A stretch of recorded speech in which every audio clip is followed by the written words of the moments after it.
ini yang akan diisi dengan ceramah oleh Ustadz Irfan Al-Jusalafi. Kepada Ustadz, untuk waktu dan tempat kami persilahkan. Warahmatullahi wabarakatuh.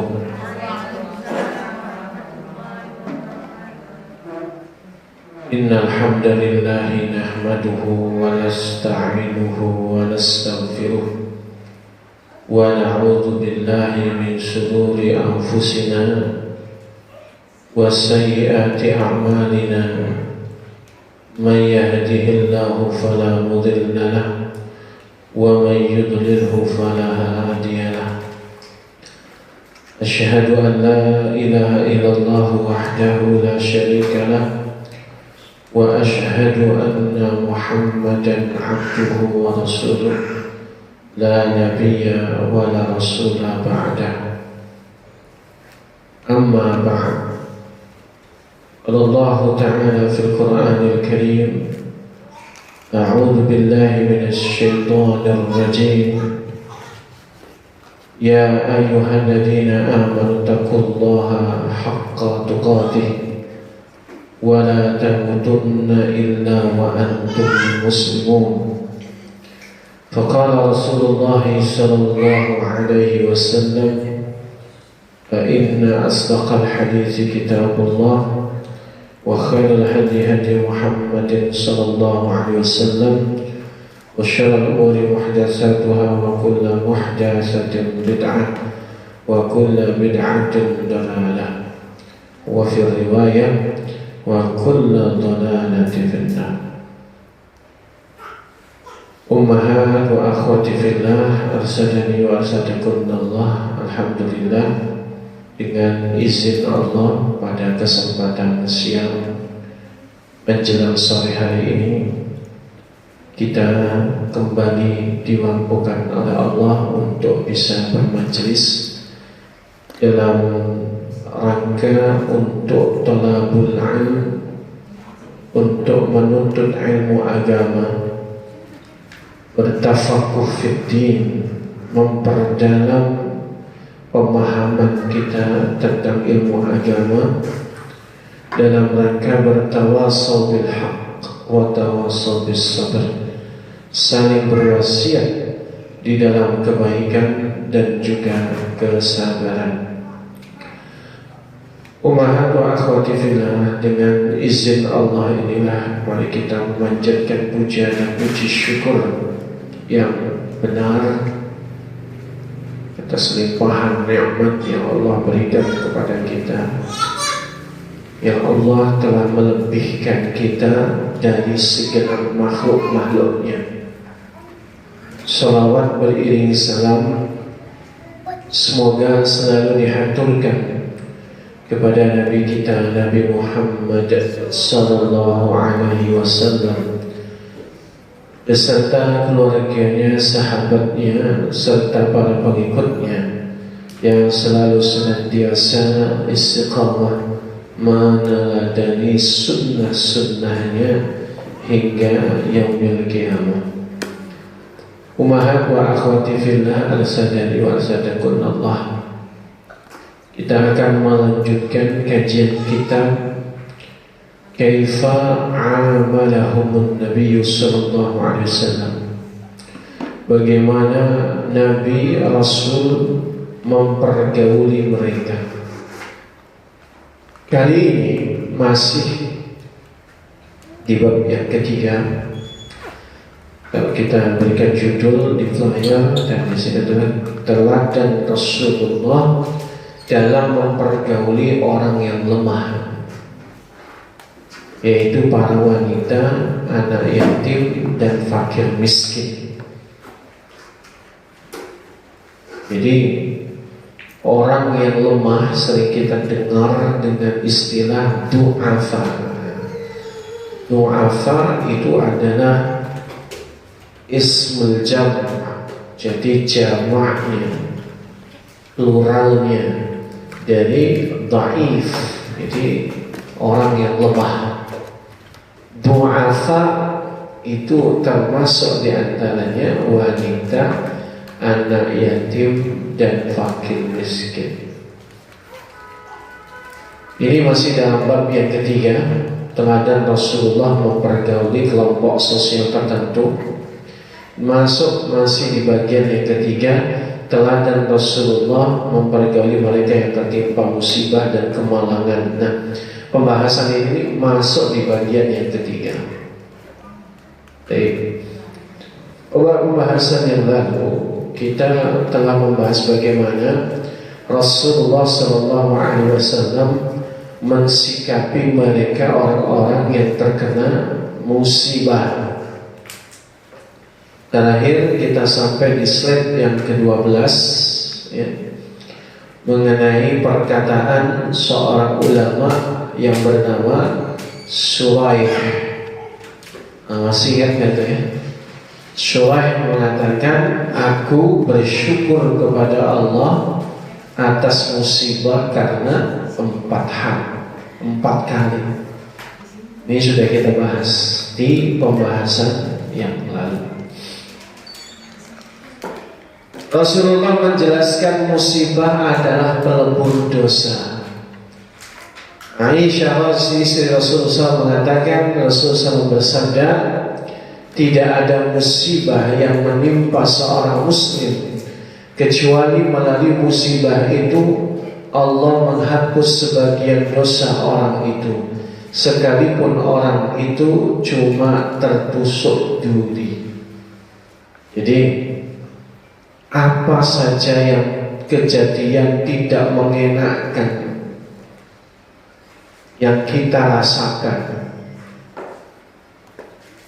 apa saja rasa sakit yang kita derita, tidak usah yang muluk-muluk, yang kanker, yang stroke. Ini sampai yang cuma tertusuk duri itu tidak sia-sia umat wafat. Jadi kalau kita bicara para du'afa, salah satunya adalah wanita. Wanita itu merasakan betapa banyaknya rasa sakit, lelah, capek, karena tanggung jawab yang sangat besar. Nah, ketahuilah bagi wanita, rasa sakit sekecil apapun, walaupun hanya tertusuk duri, fungsinya adalah menghapus dosa, menggugurkan dosa. Ummu A'la mengatakan, Rasulullah menjengukku saat aku sakit. Beliau bersabda, terimalah kabar gembira wahai Ummu A'la, karena melalui penyakit seseorang muslim Allah menghapus dosa-dosanya persis seperti api melenyapkan noda-noda emas dan perak. Jadi Rasul menggunakan kalimat yang sangat luar biasa bagi kita. Barangkali kita itu merasa sensitif kalau sudah diberikan musibah. Ada orang kemudian ngasih nasihat kepada kita ketika kita dapat musibah. Ya, apa nasihatnya? Kalau sabar itu biasa, udahlah dinikmati aja, kan gitu. Ada kalimat kalau ada kita dapat musibah itu saudara kita bilang udah nikmati aja. Itu tuh kalimat yang sama dengan apa yang Nabi sampaikan. Terimalah kabar gembira, udah nikmati saja. Mungkin bagi orang awam ketika mendapatkan musibah dengan kalimat udah nikmati aja, itu seolah-olah menjadikan kekuatan mental. Sesuatu yang gak enak kita ubah mindsetnya jadi enak. Itu kan sebenarnya prinsipnya sama. Kita memanipulasi keadaan itu dengan mindset, cara berpikir. Ini gak berlebihan ya. Karena memang kadang ketika kita itu menghadapi suatu keadaan, tergantung mindset kita, tergantung cara berpikir kita. Kalau ada orang kemudian ditimpa musibah, mindsetnya adalah mentalitas yang terpuruk, maka ya benar-benar terpuruk. Musibah sedikit aja akan membuat dia terpuruk. Tapi kalau dia punya mindset bahwa musibah apapun di dunia ini, satu adalah karena Allah Ta'ala, yang kedua sebagai pelebur dosa, maka akhirnya ya udah nikmati saja. Oh, ini udah musibah dari Allah, sarana dari Allah untuk menggugurkan dosa. Tapi kan itu rasanya tetap gak nyaman. Lagi-lagi mindset. Ketidaknyamanan itu cara berpikir Allah Ta'ala sekalian. Cara berpikir sebenarnya. Kalau cara berpikir kita itu melihat sesuatu itu di atas kita berkaitan dengan dunia, maka apapun musibah, mau kecil mau besar, terasa berat. Tapi kalau mindset kita berubah, hidup dunia ini memang adalah untuk menerima musibah. Hidup dunia ini adalah latihan yang menyusahkan untuk meraih kebahagiaan dunia akhirat. Maka ini akan menjelaskan, menyebabkan kita itu enteng menghadapi musibah. Ya sudah, qadarullah wa masya'afa'al. Apalagi meleburkan dosa.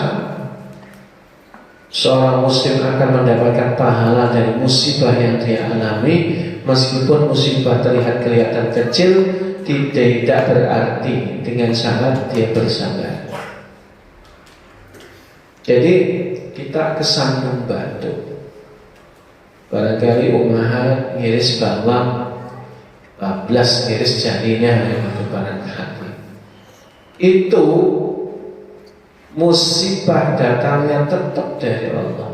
Mau kecil mau berat, insya Allah berpahala sekaligus menggugurkan dosa, dengan syarat yang dia bersabar, minta ampunan pahala dari Allah Tabaraka wa Ta'ala.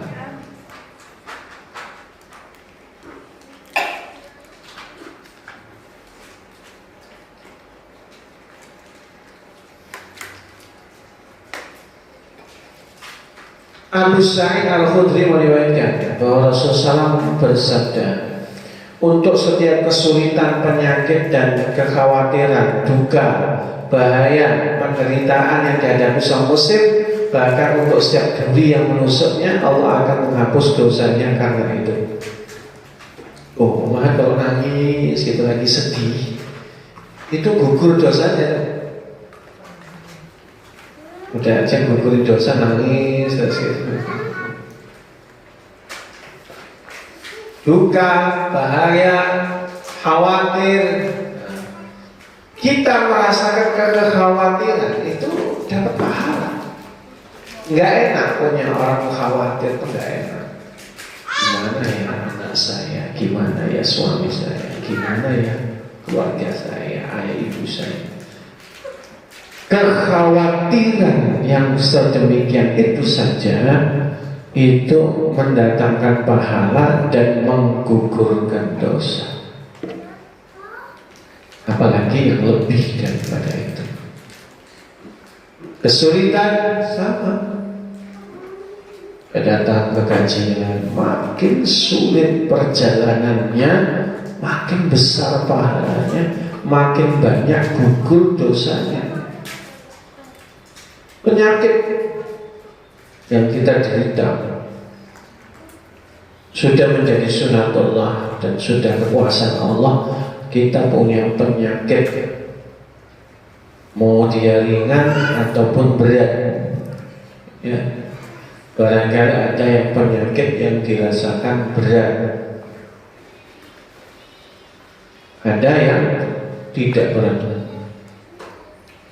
Tapi semua itu bahkan duri yang menusuknya akan menghapus dosanya karena itu. Abdullah bin Mas'ud mengatakan, aku memasuki tempat di mana Rasulullah berada. Aku dapati beliau sangat kesakitan karena demam. Masya Allah. Ini latarnya adalah dalam riwayat ini ketika Rasul sakit menjelang wafat beliau, kurang lebih selama 13 hari beliau sakit. Nah, jadi Abdullah bin Mas'ud itu masuk ke tempat di mana Rasulullah berada, dan kata Abdullah bin Mas'ud, aku mendapati beliau sangat kesakitan karena demam. Orang yang sejujur itu, orang terbaik dari umat ini, ya, itu saja, ya, itu saja. Masih Allah berikan rasa sakit yang gak biasa. Maka ketika Abdullah bin Mas'ud berkata, ya Rasulullah, engkau sangat kesakitan karena demam, beliau SAW menjawab, ya, aku menanggung rasa sakit yang dirasakan dua orang di antara kalian. Ya Rahman. Jadi rasa sakit yang Allah berikan kepada Nabi itu 2 kali lipat. Masya Allah. Dari rasa sakit manusia biasa dengan jenis penyakit yang sama. Jadi kalau kita sakit dengan penyakit tertentu, itu Nabi kita merasakan sakit yang sama, atau 2 kali lipat, bukan sakit yang sama, 2 kali lipat dari sakit biasa.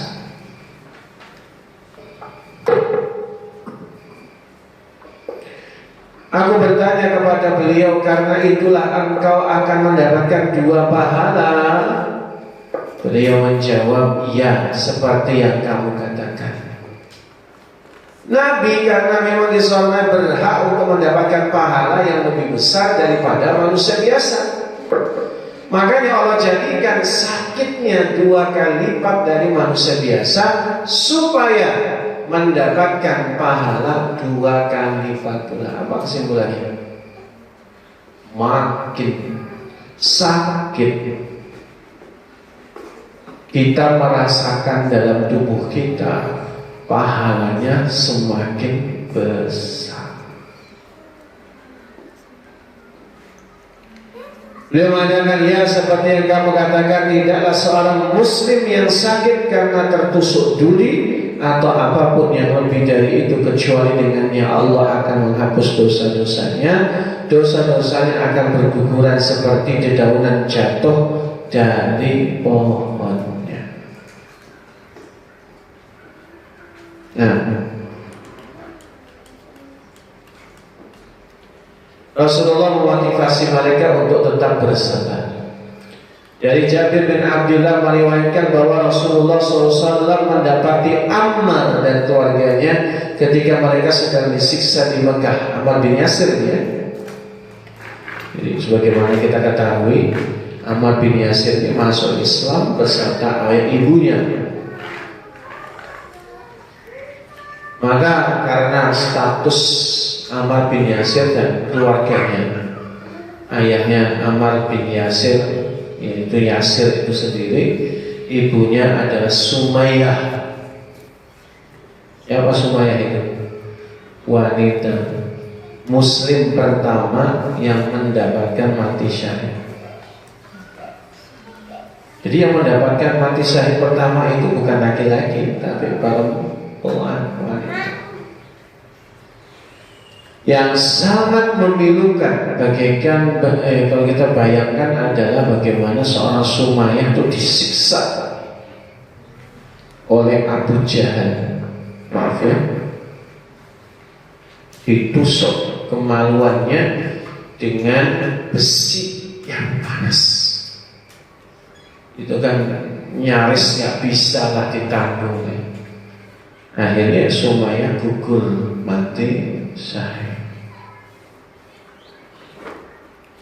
Atta bin Abi Rabbah mengatakan, Ibnu Abbas bertanya kepadaku, maukah aku tunjukkan kepadamu seorang perempuan ahli surga?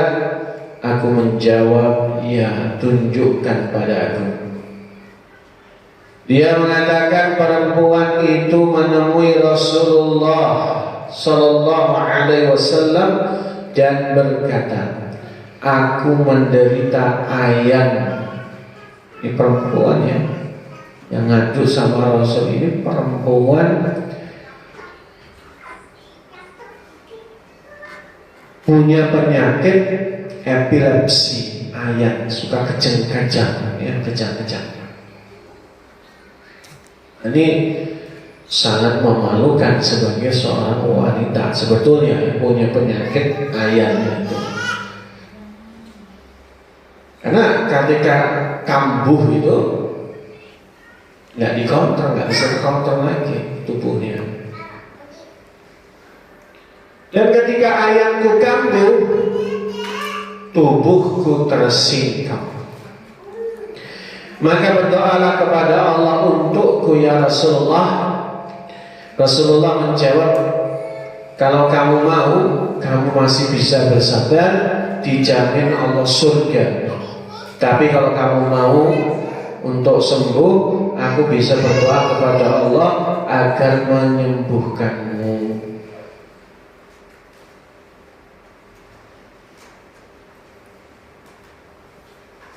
Maka orang perempuan itu mengatakan, kalau begitu aku akan bersabar, tapi resikonya tubuhku tersingkap ya Rasul. Doakanlah kepada Allah agar tubuhku tidak tersingkap pada saat penyakitku kambuh. Ya, itulah Rasulullah berdoa untuknya. Apa yang dipahami oleh kita di redaksi ini? Masya Allah. Ini wanita sahabiah luar biasa, punya penyakit epilepsi, ayan, kejang-kejang, dan gak bisa dikontrol, mahat sekalian. Dan tadi sangat besar kemungkinannya auratnya tersingkap. Dia pengen disembuhkan, maka dia minta sama Rasul untuk mendoakannya agar sembuh. Tujuan utamanya adalah supaya menutup aurat. Kesembuhan dia itu ya supaya ketika dia penyakitnya kambuh, jangan sampai tersingkap.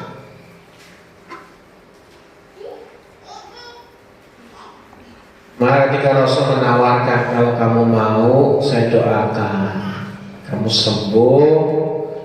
Kalau kamu mau, aku tawarkan surga otomatis. Pilih yang mana kira-kira?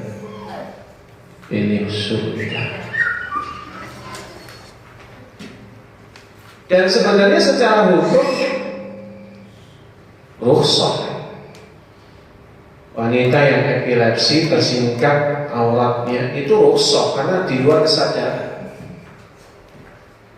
Tapi sebagai bentuk waroknya perempuan tadi, sekalipun itu dibolehkan dalam syariat, tapi dia tidak ingin auratnya kelihatan. Makanya dia kemudian minta doa dari Rasulullah agar kalau kambuh tidak tersingkap. Rasulullah menghibur mereka dengan kabar gembira berupa surga. Abu Sa'id Al-Khudri mengatakan seorang perempuan itu sudah ini. Ya. Oke. Seorang perempuan menurut Rasulullah berkata, wahai Rasulullah, hanya kaum laki-laki yang mendapatkan bagian dan manfaat dari khutbahmu. Maka tetapkanlah satu hari untuk kami agar bisa mendapatkan manfaat darimu, di mana engkau datang dan mengajari kami apa yang diajarkan Allah kepadamu. Rasulullah menjawab, berkumpullah pada hari tertentu. Jadi orang-orang muslimah sahabiah itu minta jatah. Minta jatah untuk apa? Untuk mendengarkan khutbah khusus untuk wanita. Maka Rasul mengatakan, ayo, ya, berkumpullah pada hari tertentu. Akhirnya berkumpullah mereka pada hari yang telah ditentukan, dan Rasulullah datang menemui mereka untuk mengejar apa yang mereka untuk mengajar mereka apa yang pun bersabda, tidak ada perempuan yang tinggal mati. Artinya berkumpul mereka pada yang ditentukan, Rasulullah datang menemui mereka untuk mengajar mereka. Lalu Rasulullah bersabda, tidak ada perempuan yang ditinggal mati terlebih dahulu oleh 3 orang anaknya, kecuali anak itu akan menjadi tabir dari api neraka. Rasulullah SAW ya mengatakan demikian. Ini diajarkan Allah pada beliau. Beliau salah seorang perempuan. Beliau salah seorang perempuan bertanya, bagaimana dengan 2 ya Rasul? Rasul menjawab, dan 2 dan 2 dan 2. Jadi ini menegaskan pada kita, artinya bagi kaum wanita itu punya hak untuk mendapatkan ilmu, ya, punya hak.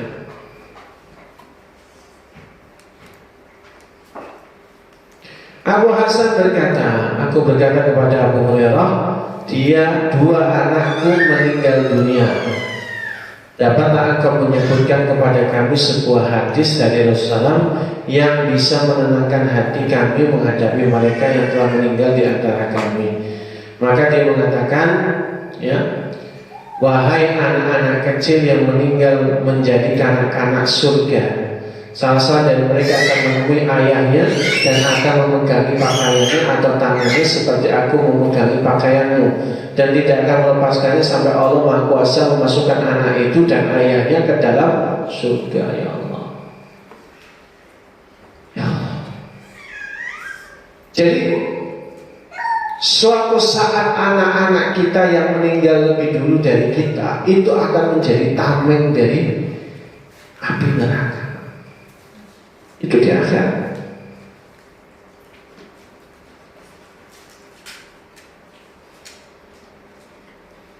Artinya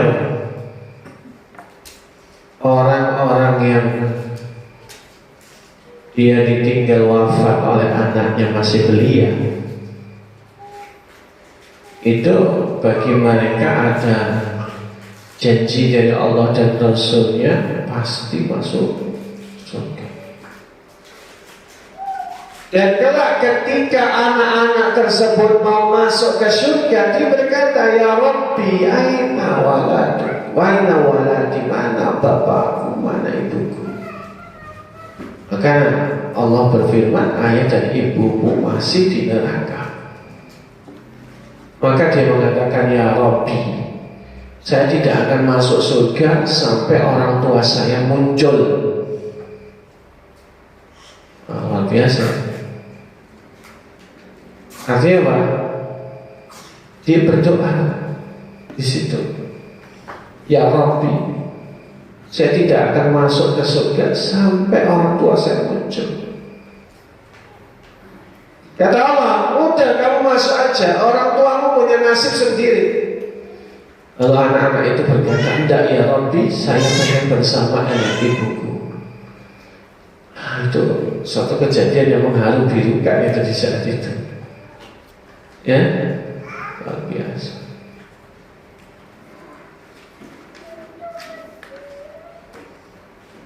Jadi orang kecil itu tadi merajuk kepada Allah Rabb semesta, minta sama Allah untuk ya, meminta kepada Allah Subhanahu wa Ta'ala ya, untuk supaya apa? Memasukkannya ke dalam surga, memasukkan orang tuanya ke dalam surga. Jadi anak-anak itu minta merajuk, ya Rabbi, saya tidak akan masuk surga sampai orang tua saya masuk surga. Makanya kemudian Allah kabulkan, dia mengambil orang tuanya yang masih di neraka, disambut untuk masuk surga. Itulah makna rahmat Allah itu ma'al-akhir. Itulah maknanya rahmat Allah itu di situ. Jadi kalau kita bicara rahmat, apa yang kita lakukan ini sebagai seorang muslim mengundang rahmat kasih sayang Allah Subhanahu wa Ta'ala.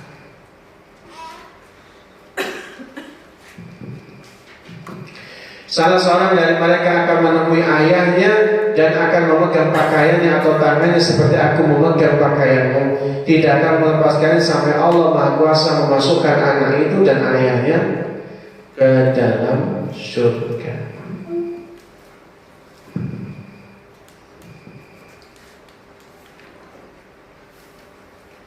Abu Musa al-Ash'ari meriwayatkan bahwa Rasulullah bersabda, jika anak dari seorang hamba meninggal dunia, Allah berfirman kepada para malaikat, apakah kalian mengambil nyawa anak hambaku? Mereka menjawab, iya. Kemudian Allah berfirman, apa kalian mengambil buah hatinya, anaknya? Mereka menjawab, iya. Allah berfirman, apa yang dikatakan hambaku ketika melakukan tugas ini? Mereka menjawab, dia bersyukur kepadamu dan berkata, sesungguhnya kita milik Allah dan kepadanya kita akan kembali. Lalu Allah berfirman, bangunkan hambaku sebuah rumah di surga. Sebutlah rumah tersebut dengan rumah syukur. Insyaallah.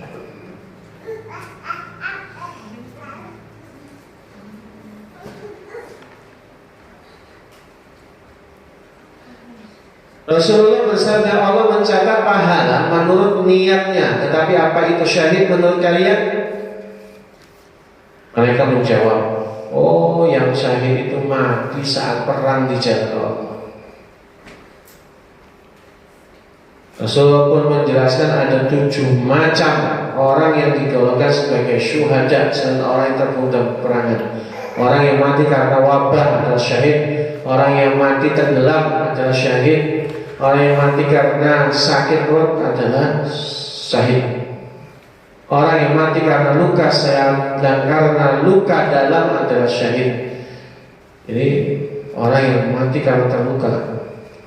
Siapa saja yang mati terbakar adalah syuhada atau syahid. Siapa saja yang mati tertimbun bangunan atau kelompok atau tembok yang runtuh adalah syuhada.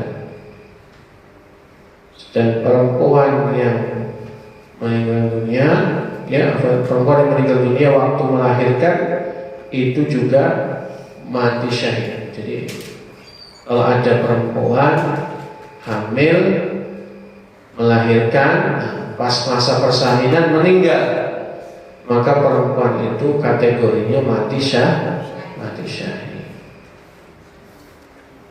Rasulullah bersabda, mereka yang menampar pipi sendiri, merobek pakaian mereka dan menyeru dengan seruan masa jahiliyah sebelum Islam, maka bukan dari kami. Baik. Ini tegas banget, teman. Lanjut ya, agak cepat sedikit. Abu Al-Malik Al-Ash'ari meriwayatkan bahwa Rasulullah bersabda, 4 hal di kalangan umatku yang berasal dari masa jahiliyah sebelum Islam, dan mereka sebagian besar tidak akan meninggalkan 4 hal tersebut.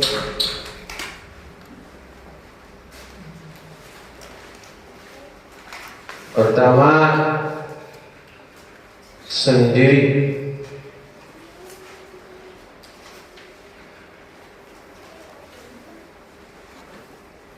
Menyombongkan leluhur. Pertama, menyombongkan leluhur. Siapa menyombongin leluhurnya. 2, menolak silsilah orang lain atau silsilah sendiri, gak boleh. Menolak nasab orang. Meminta hujan dan bintang-bintang dan meratap. Rasulullah bersabda, jika perempuan yang meratap tidak bertobat, sebelum mati dia akan dibangkitkan pada kiamat mengenakan pakaian dari jelaga dan jubah dari kuris.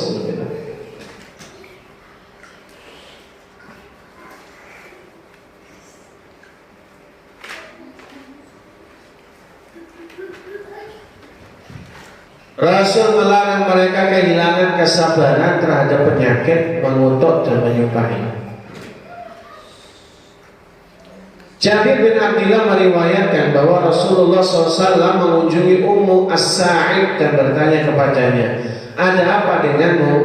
Ummu As-Sa'id bertanya, maaf ya, "Wahai Ummu As-Sa'id, mengapa engkau menggigil begitu hebat?" Dia menjawab, "Aku demam, semoga Allah tidak memberkahinya." Rasul bersabda, "Jangan mengutuk demam, karena ia akan menghapus dosa anak-anak Adam seperti tungku melenyapkan noda-noda pada besi." Loh ya, kalau kita kena demam, jangan mengutuk demam. Kalau kita punya penyakit parah barangkali, jangan kita kutuk demam. Nggak boleh.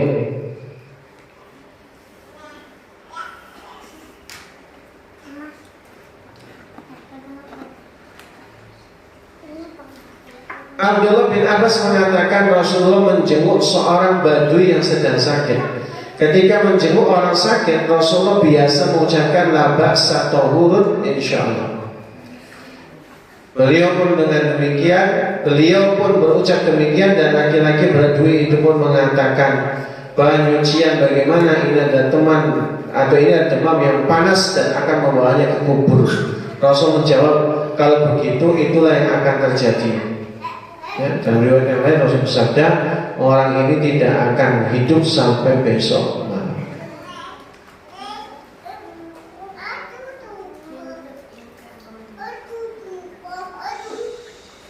Landasan ini penting. Kita sebagai seorang muslim juga harus saling mengunjungi kalau saudara kita sedang sakit. Jangan nunggu dia opname, jangan nunggu dia masuk rumah sakit. Jangan nunggu. Selagi memang saudara kita sakit, kita jadi orang pertama kali yang menjenguk.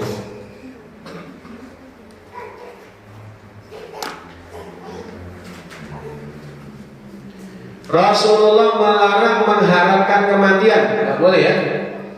Anas bin Malik meriwayatkan Rasulullah bersabda, "Jangan seorang dari kalian mengharapkan kematian karena penderitaan yang menimpanya.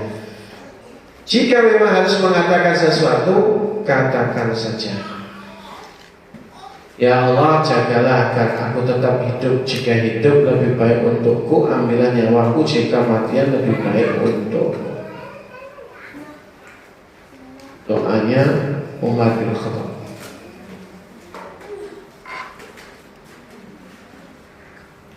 Imam An-Nawawi mengatakan hadis ini menyebutkan dengan jelas tidak disukainya perbuatan mengharapkan kematian karena penderitaan yang menimpa seseorang, misalnya kemiskinan, ya, diuji dengan musuh, diuji dengan lain harta dan seterusnya.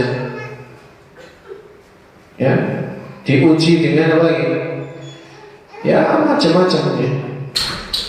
Sementara jika seseorang mengkhawatirkan kerusakan atau ujian dalam agamanya, maka harapan semacam itu, ya, bukan tidak disukai, tapi apa? Karena makna tersirat dari hadis ini.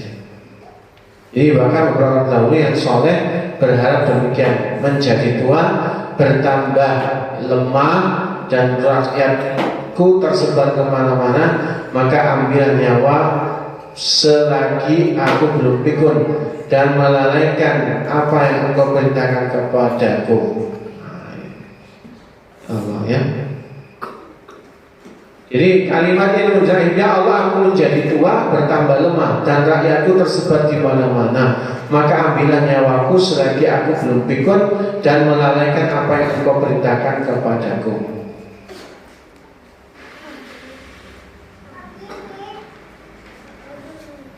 Abu Salamah Abdul bin Abdurrahman mengatakan, aku menjenguk Abu Hurairah ketika berada di ranjang kematiannya. Aku memegang dadanya dan berkata, ya Allah, sembuhkanlah Abu Hurairah.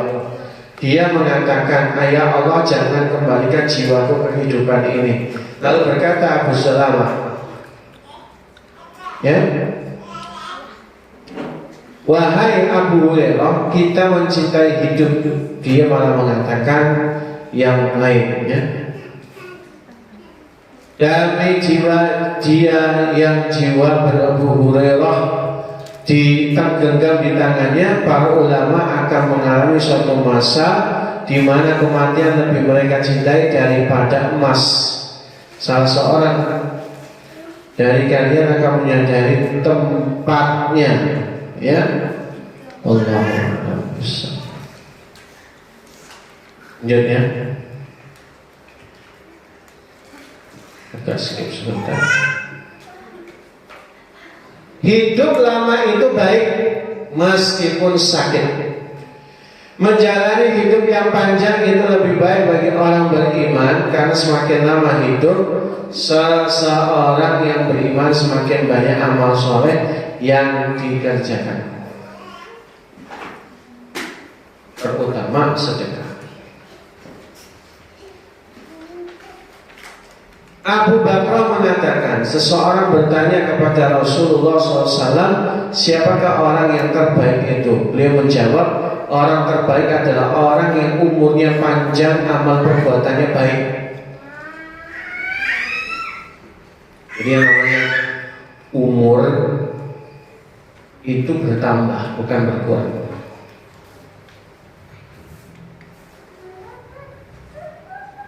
Orang terbaik adalah orang yang umurnya panjang dan amal perbuatannya baik. Orang itu bertanya, "Lalu siapakah orang yang paling buruk?" Beliau menjawab, "Syaitan." Orang yang paling buruk itu adalah setan. Boleh tanya lagi, siapa lagi? Setan juga. Jadi yang buruk itu setan.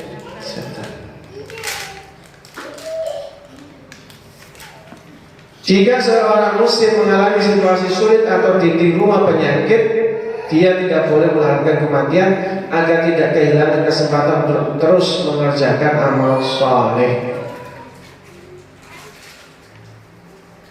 Jadi kalau kita sakit itu jangan ngomong, "Ya Allah, matiin saya aja, ya Allah, capek sakit terus." Tidak boleh. Hendaknya kita berharap makin tambah hari, makin banyak peluang melakukan amal soleh. Abu Hurairah meriwayatkan bahwa Rasulullah bersabda, "Janganlah kalian mengharapkan kematian, sebab seseorang bisa saja menjadi orang yang berbuat kebajikan, atau mungkin saja orang tersebut adalah orang yang mengerjakan amal perbuatan buruk. Jika demikian barangkali dia masih mendapatkan Allah, ya, mendapatkan ridha Allah dengan berhenti melakukan perbuatan buruk dan memohon ampunan kepada Allah."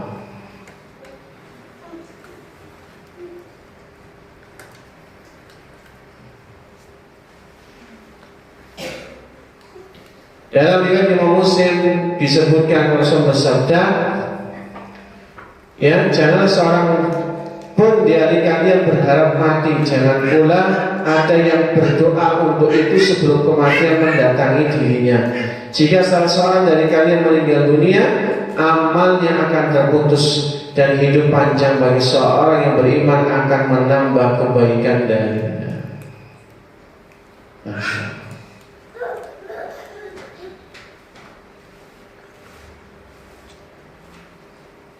Kita agak skip sedikit.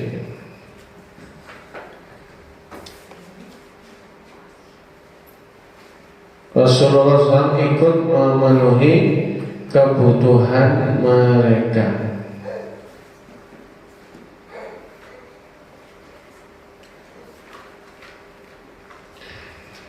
Abdullah bin Ja'far mengatakan, ini anaknya Ja'far bin Abi Thalib, ya, Rasulullah mengirim pasukan dengan Zaid bin Harisah sebagai panglimanya dan bersabda, "Jika Zaid terbunuh atau syahid, pemimpin kalian adalah Ja'far. Jika dia terbunuh atau syahid, maka Abdullah bin Rawahah mengambil alih kepemimpinan." Singkat cerita,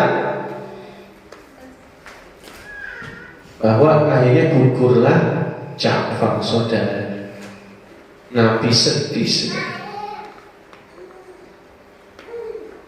Lalu kemudian Rasulullah SAW sigap untuk mengurusi kebutuhan mereka, keluarga yang ditinggalkan, asal apa gitu kan, supaya orang yang sedang sedih itu terhibur. Itu yang benar ya. Mari kita dengarkan sendiri. Ini perkataan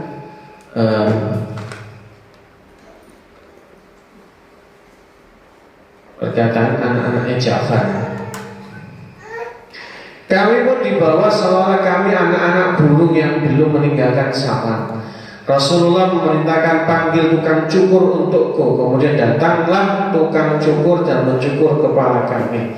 Beliau bersabda, adapun Muhammad dia mirip dengan paman kita Abu Thalib, sedangkan Abdullah dia mirip denganku dan memiliki pembawaan yang sama denganku. Kemudian beliau meraih tanganku dan mengangkatnya seraya berdoa, ya, seraya berdoa, ya Allah gantikanlah Ja'far dalam keluarganya dan berkahilah perniagaan Abdullah. Ya. Beliau mengatakan 3 kali, ya. Beliau mengatakan itu 3 kali, ya. Di sini kita katakan bahwa ya Allah gantikanlah Ja'far dan keluarganya dan berkahilah perniagaan Abdullah, sehingga Abdullah ini anak sulung menjadi sukses. Ya, selain itu datanglah ibu kami dan dia mengatakan keadaan kami sebagai anak-anak yatim, perkataan yang membuat beliau sedih. Beliau berkata pada ibu kami, apakah kamu takut mereka akan miskin sekali walaupun aku wali mereka dalam kehidupan ini dan di akhir kelak? Tentu nggak mungkin.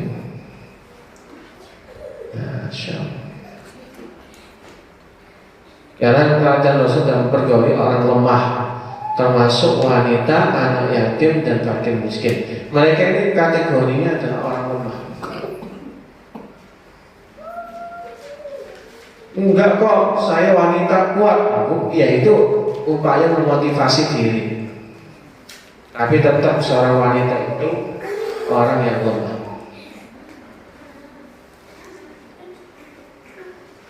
Allah berfirman dalam An-Nisa ayat 19. Ya ayyuhalladzina amanu la yahillu lakum an tarisun nisaa karha wa la ta'duluhunna litadhhabu bi ba'di ma ataytumuhunna illa ya'tiyana bi fahishatin mubayyinah. Hai orang-orang yang beriman, tidak halal bagi kamu mempusakai wanita dengan jalan paksa. Tidak boleh.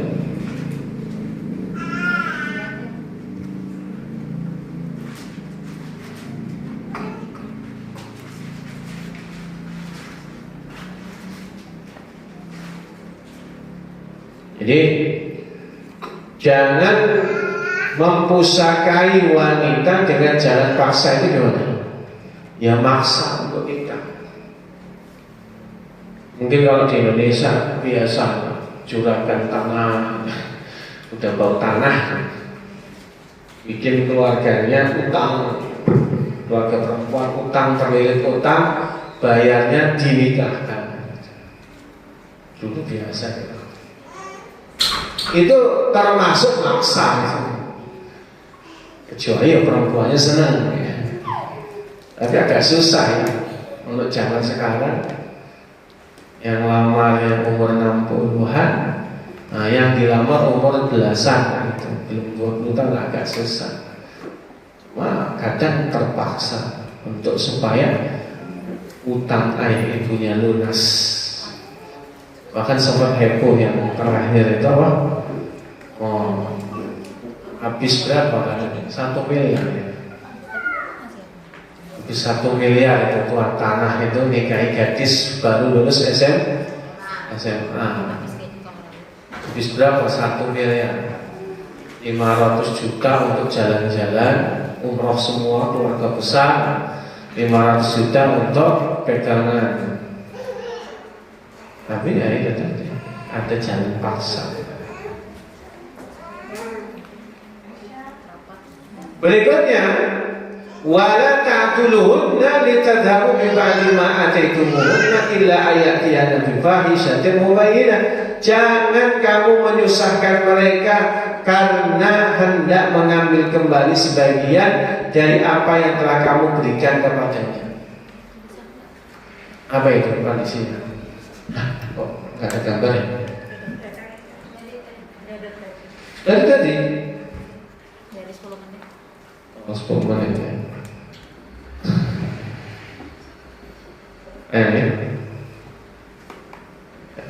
LCD-nya kurang jelas ya.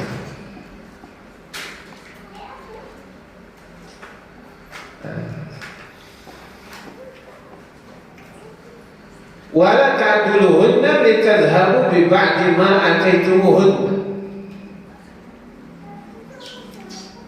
Jangan kamu menyusahkan mereka karena hendak mengambil kembali sebagian dari apa yang telah kamu berikan padanya.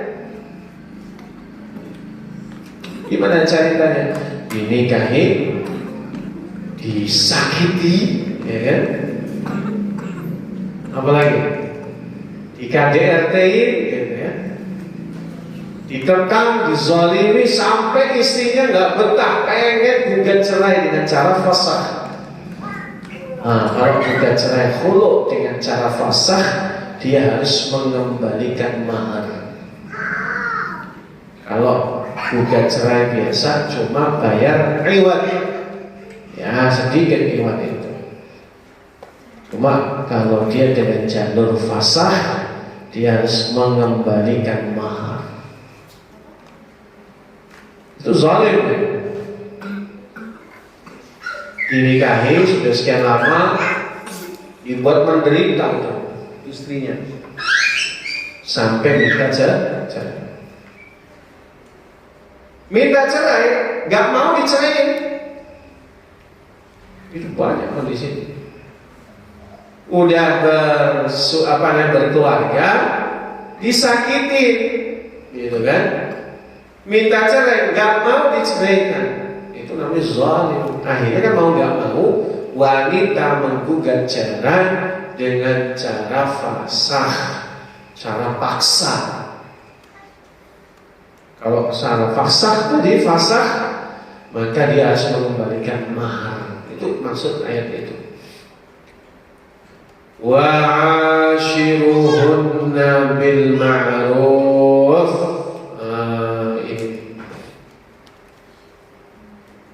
Dan bergaulah dengan mereka secara patut.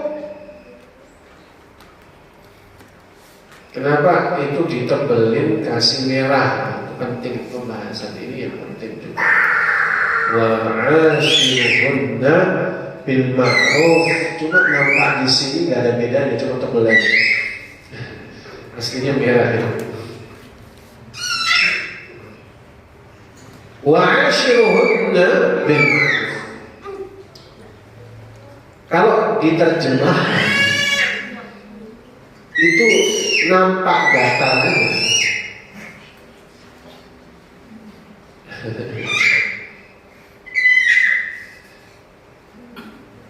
Kalimat ashiruhunna, apa maksudnya? Kalau terjemahan tafsir biasa, terjemahan depannya itu bergaullah, pergaulilah.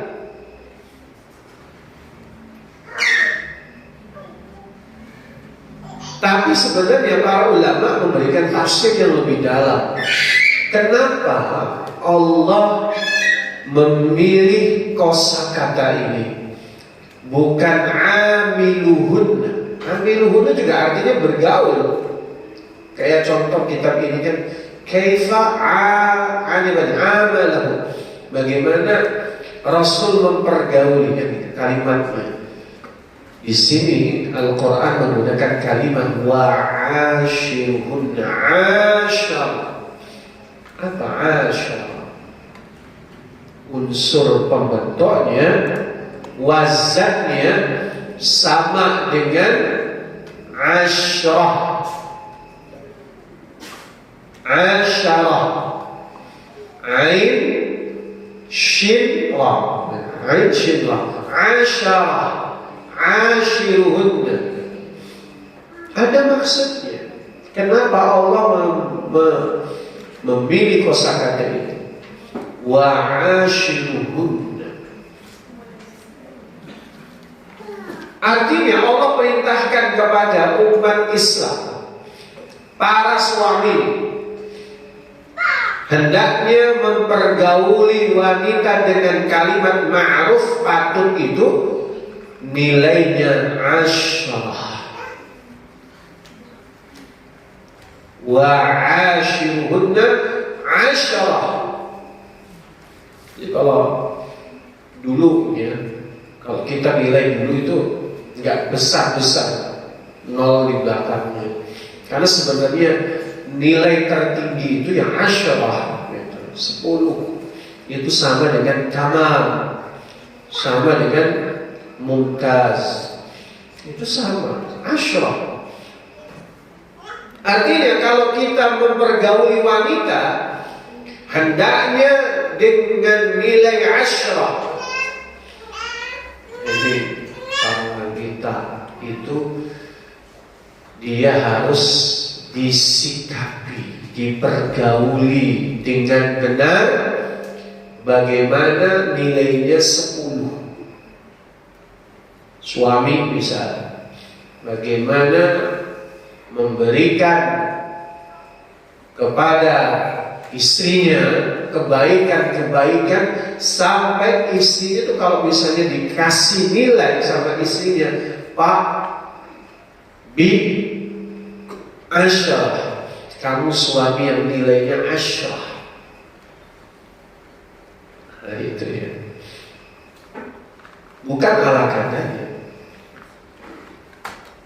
Bagaimana menjadi seorang suami yang terbaik, yang kira-kira istrinya itu kalau ngasih penilaian itu ngasih nilai asyarah 10. Dengan demikian mempergauli wanita itu harus dengan benar, harus dengan sempurna, harus dengan yang terbaik, harus terbaik. Jangan mentang-mentang mereka lemah. Wanita itu masuk kategori orang lemah. Jangan mentang-mentang dia jauh dari orang tuanya, apalagi orang tuanya sudah tidak ada. Jangan mentang-mentang hidupnya bergantung pada suaminya sehingga wanita lemah sekali untuk kemudian mudah dizalim. Alhamdulillah. Ya, nggak boleh kayak gitu. Harusnya bagi suami itu mempergauli istrinya dengan nilai asyarah, nilainya 10. Para ulama memberikan tafsirnya adalah bahwa memberikan pelayanan kepada istrinya itu hatta ma fi fammi imra'atik. Ini tafsirnya ya. Jadi mempergauli istri dengan sempurna patut itu sederhananya adalah istrimu makan apa yang engkau makan.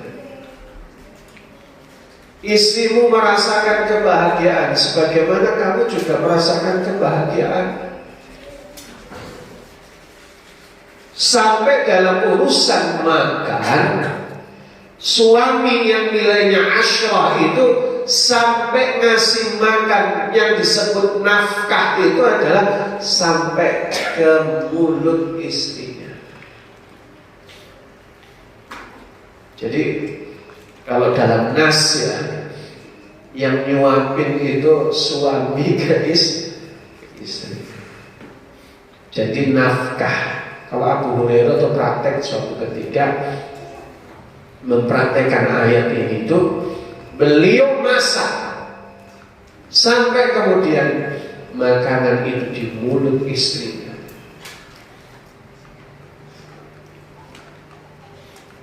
Itu asyarah menurut kultur Arab pada saat. Maka kalau kita bicara tanggung jawab belanja di pasar itu tanggung jawab suami. Kultur Arab ya. Tanggung jawab masak suami.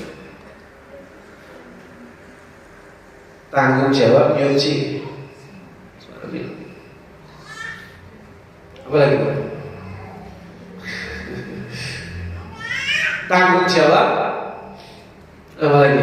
Segala hal itu suami. Kalau dalam kultur Islam sekarang, cuma kalau sekarang sudah banyak pergeseran. Kalau suami nggak bisa, maka dia harus mengadakan asisten rumah tangga.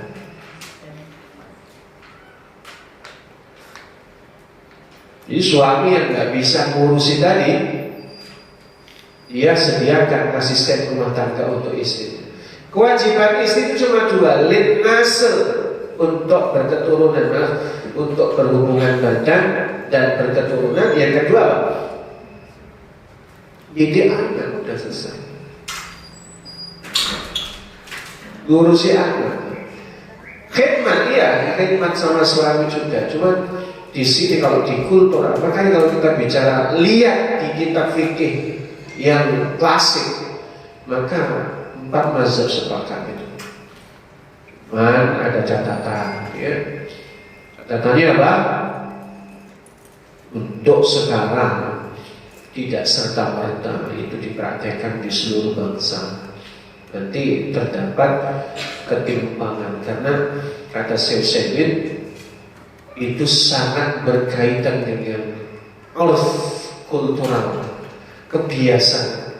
Maka tanggung jawab wanita disesuaikan dengan zamannya dan juga makannya. Zaman itu waktu, makan itu tempat. Jadi kalau untuk sekarang beda. Tanggung jawab wanita kota itu beda dengan wanita desa. Beratan mana, wanita kota atau wanita desa? Oke. Tanggung jawab wanita kota atau wanita desa yang paling berat? Desa. Kenapa? Pergi ke situ. Wanita kota nggak kerja juga. Ya. Tanggung jawab wanita kota dan wanita desa beda. Wanita desa lebih berat. Menggul air sendiri ya, gitu ya. Wah, macam-macam itu kan. Kita bayanginnya. Nyari kayu bakar ya. Lalu bayangannya desanya desa sangat gesit gitu. Ya bahasa Jawanya gesit benar.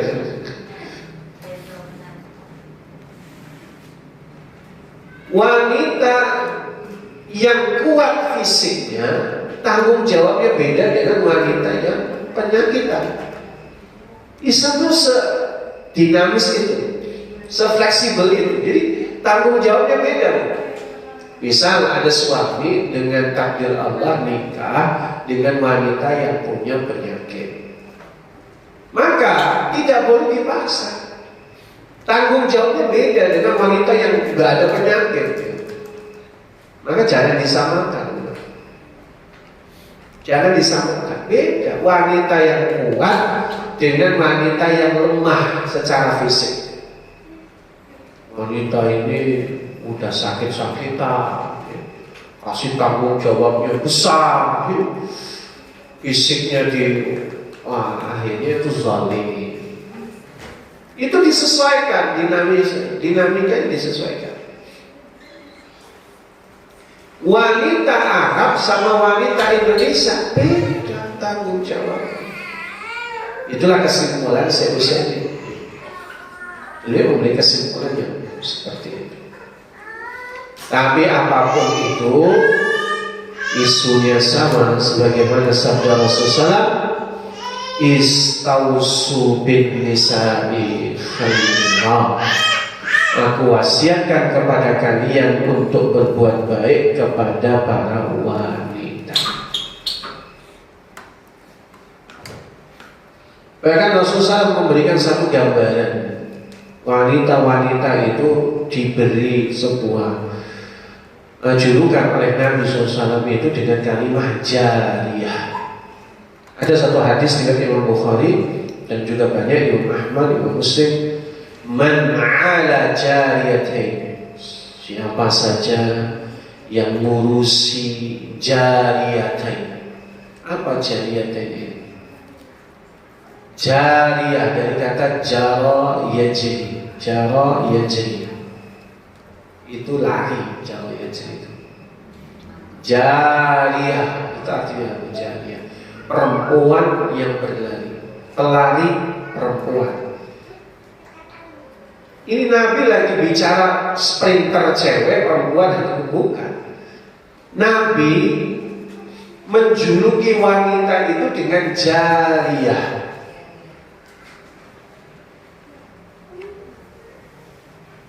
Artinya adalah orang yang gemar berlari.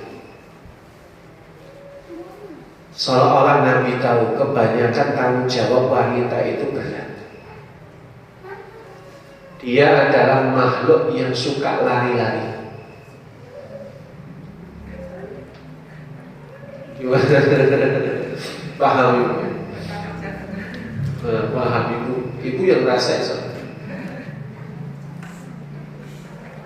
belum selesai nyapu, suami bilang minta kopi, lari ke dapur masak air, ya.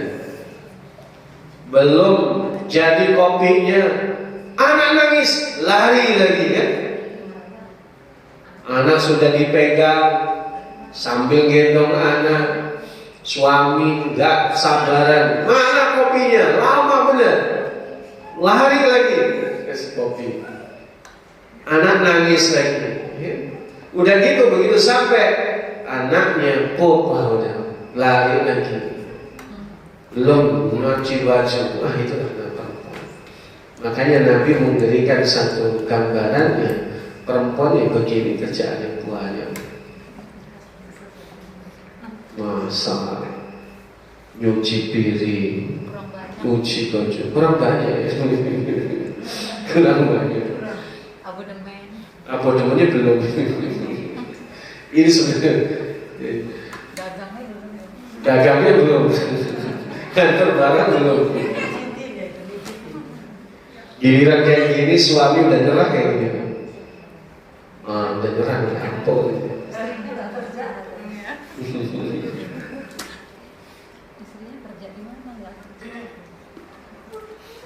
Ya, sampai jam berapa kita?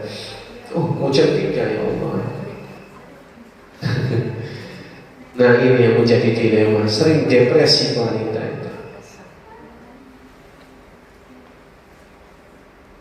Ya, kita lihat kisah Fatimah binti Rasulullah. Pernah kita sedikit singgung ini. Ini terakhir, karena waktu yang terbatas. Qala Ali radhiyallahu anhu anna Fatimah alaiha salam syaqqat ma talqa min athar ar-raham. Ali berkata, ya Ali radhiyallahu anhu berkatakan bahwa Fatimah alaiha salam syaqqat itu ngadu, ngeluh, ma talqa min athar ar-raham, mengeluh atas dampak bekas tangan yang ada di tangannya karena dia giling gandum sendiri.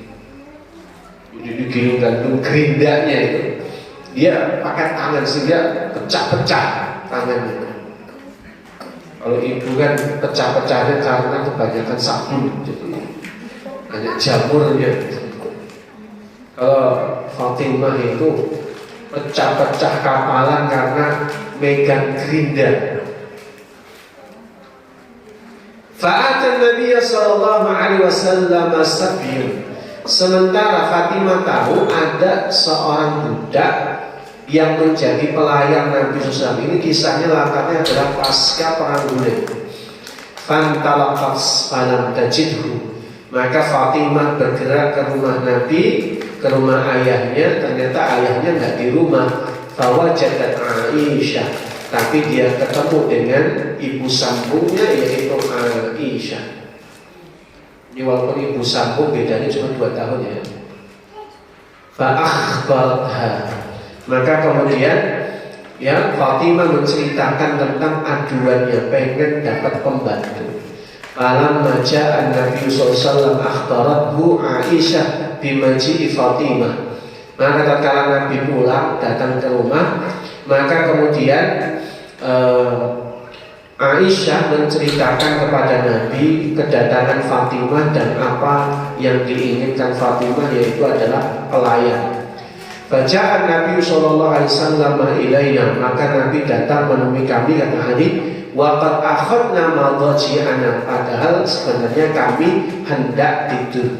Padahal tuliakum, saya mau bangun. Faqala, maka Nabi bersabda, ala makanikuma, maka Nabi bersabda, tetaplah kalian di tempat kalian. Faqa'ada bainana, maka Nabi duduk di antara kami. Hatta wajadtu burda qadabaini ala sadri, sampai aku mendapati dinginnya telapak kakinya di dadaku. Jadi Nabi selonjoran. Wa qala ala u'allikuma khairan mimma sa'altumani, mau gak aku kasih tahu sesuatu yang lebih baik daripada seorang pelayan sebagaimana yang kamu pinta. Maka kemudian Nabi mengatakan, idza akhadtuma madaji'akuma, tatkala kalian hendak tidur, tukabbira arba'an wa thalathin, maka bertakbirlah 34 kali, wa tusabbiha salasan wa thalathin, dan engkau bertasbih 33 kali, wa tahmada salasatan wa thalathin, engkau bertahmid 33 kali. Fa huwa khairul lakuma min khadim, itu lebih baik bagi kalian daripada seorang pembantu.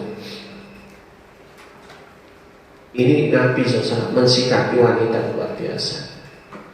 Ternyata Nabi tahu obatnya itu bukan pembantu.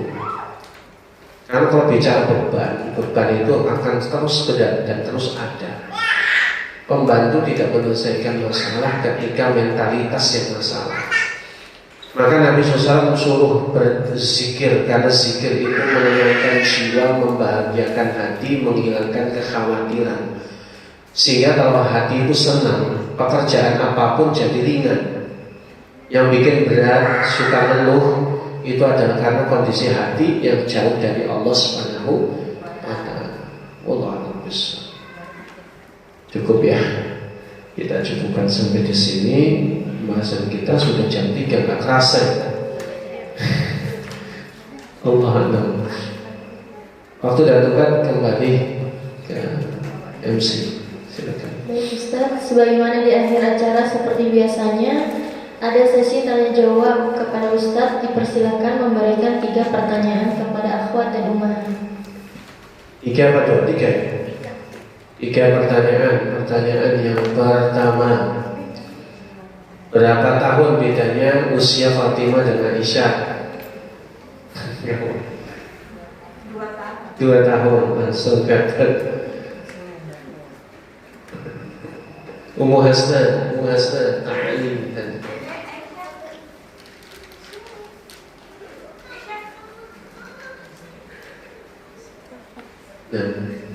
ya.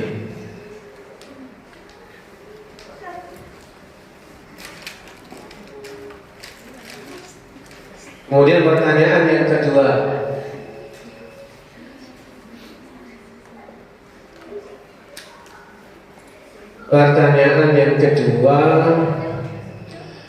apa makna ashiruhunna bil ma'ruf?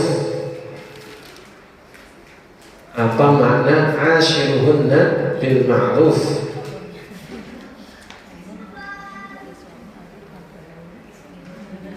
Apa maknanya ashiruhunna bil ma'ruf? Gampang ya? Nggak lengkap tapi Gak lengkap gak apa-apa. Apa tadi? Allah memerintahkan kepada para suami agar mempergauli istrinya dengan baik, Cukup? sempurna, Secara sempurna. secara sempurna. Sempurna asya.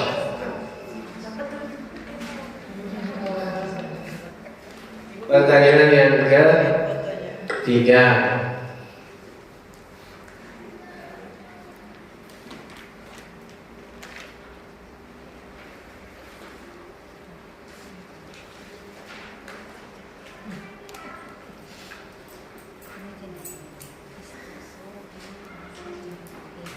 Sebutkan mereka yang tergolong orang yang lemah.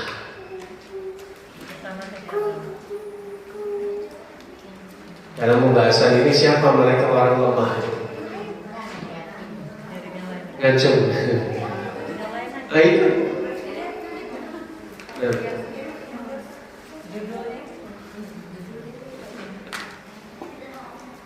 Wanita, Uh-huh. fakir miskin, lalu anak yatim. Anak yatim, barakallah.